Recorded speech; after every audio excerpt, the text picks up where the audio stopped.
what you want to do is obviously get ready, put your bit up in here, and then just pull the trigger and go. So let's go ahead and do that, and we'll see, measure the hole, we'll measure if we're close enough, and we'll see what happens. So here we go.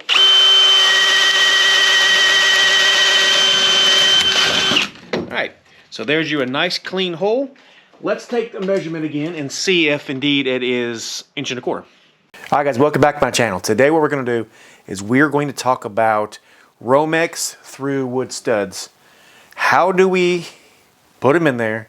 How do we decide if it's spaced evenly? Because the reason why I'm doing this is I had a few people that are building houses ask me a question of how do I know where to put my hole in the stud so I know. Now let's talk a few things before we get started. Now if you guys don't want to hear a story, then I would just check the timestamps down below, because there will be maybe a timestamp or two, so you can bypass this. Now let me tell you a couple things. First things first, you definitely need to think about where you are going to put your holes in the studs, because think about this. Drywall is 4 foot tall, 8 foot long, 10 foot long, and 12 foot long. Chances on the wall are going to be that they're going to lay them long ways. So you'll have a like this was the floor, 4 foot up, you'll have your drywall. You don't want to put a hole through your studs at 4 foot, because obviously there's going to be a lot of screwing going on in there. You just don't want to do that. So you need to think about, while you're drilling your holes through the wood, where do you want to put them? Me personally, I always put my receptacles at 16 to the bottom. It's just what I do. There's no wrong or right way to do it unless it's otherwise specified on jobs. That's just me, because I think of me wanting to plug something into your wall. I don't want to have to bend way over to do it, or have look stupid up here this far unless you're in a shop or something. So I always try to make it, where you don't have to bend super far. And for shorter people, well, obviously it's good for them because they don't have to go very far at all. But anyway, so what I like to do, I usually go around 30 inches or so. I believe it's what I do, 32 inches. And there's so many different routes that you can take to figure out the distance. Like what I like to do is I will show you guys in a video coming shortly, guys, of how I would normally mount a box on a wall, and then I will show you a little shortcut on how to basically line your holes up so you can just keep drilling. So I'm a little off topic on that, but I just want to tell you what's coming up. So on that note, code on 300.4 A1, that is what's going to reference where you are to bore your hole in the wood. Now, that reads, and I'm not going to sit here and read out of the code book, but I'm going to tell you, it reads that you need to be about 1 1/4 inches. That's the edge of your hole. So I don't think a whole lot about it, because, well, quite frankly, I've never seen an inspector look and say, uh-oh, if you're semi-close to being in the middle, But for the first couple, I think it's a good idea to definitely get a tape measure and mark like a line or something, so you kind of know where you are, and then you can visually see, and you can just keep on drilling through. So what we're going to do is I'm going to take the camera, I'm going to show you guys a close-up point of view, and I'm going to show you what it looks like, and then I'm going to drill a hole and show you. Okay, so just like in my last video here, what we're going to do is we're going to mark on here. I'm going to be on this side of the stud. Now, what you got here is 1 1/4 inches, right, to the edge of your hole. Now, if you come back here 1 1/4 inches, which is right here, this is your target area.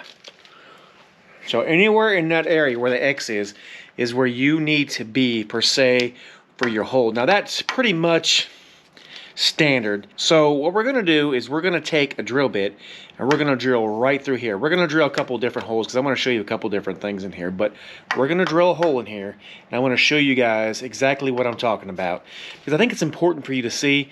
Now I prefer a little bit a little bit. Who doesn't, right? But I prefer a smaller bit, not the long ones. Now the long ones are good, and I'm going to show you the one that I actually prefer, and it's this one right here. Now this is the one that I like. And you know, when you're first getting started, like I said, you know, you want to make sure that, you know, you're kind of right in the middle. So what you want to do is obviously get ready, put your bit up in here, and then just pull the trigger and go. So let's go ahead and do that, and we'll see, measure the hole, we'll measure if we're close enough, and we'll see what happens. So here we go.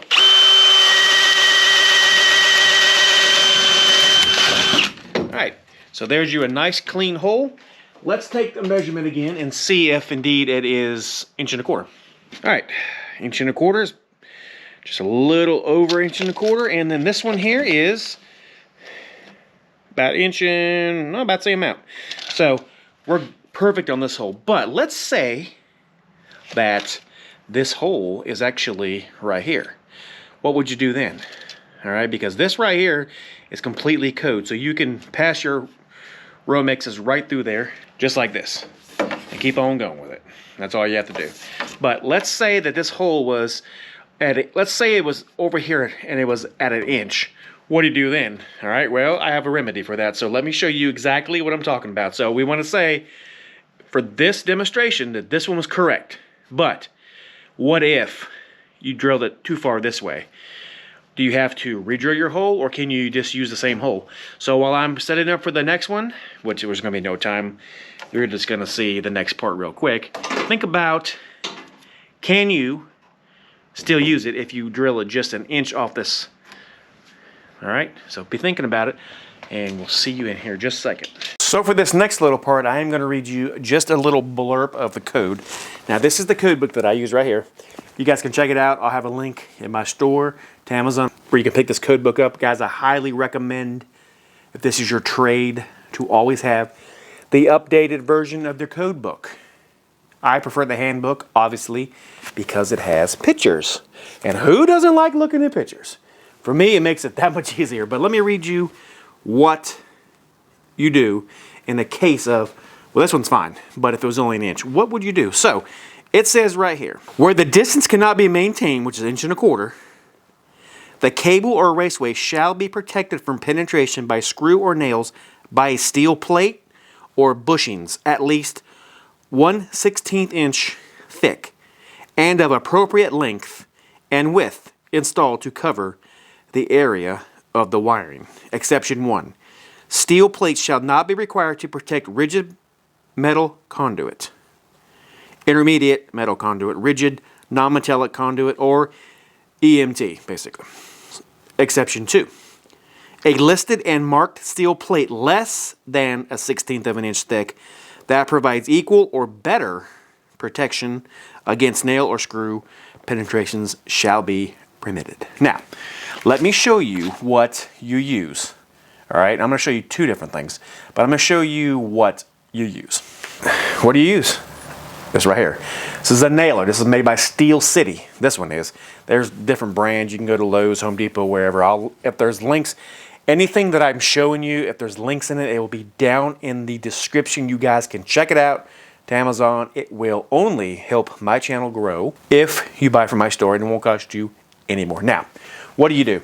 All right. Well, first of all, like I mentioned, you know, drywallers supposed to use a certain length of a screw, but sometimes they like to use it a little longer for whatever reason.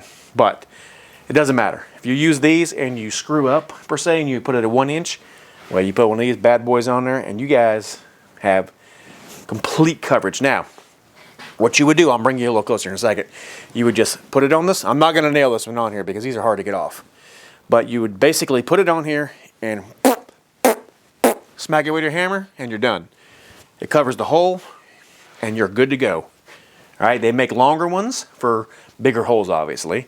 They make them, I want to say 4 inches, and then you can even get longer ones. But, you know, let's say you're on a job, and, well, you just don't have one of these. What else can you use? Well, I have got a little trick that's not recommended to use, but you can use, because it did say at least 1/16 of an inch thick, and that provides protection. So let me show you what I would use in a dire emergency.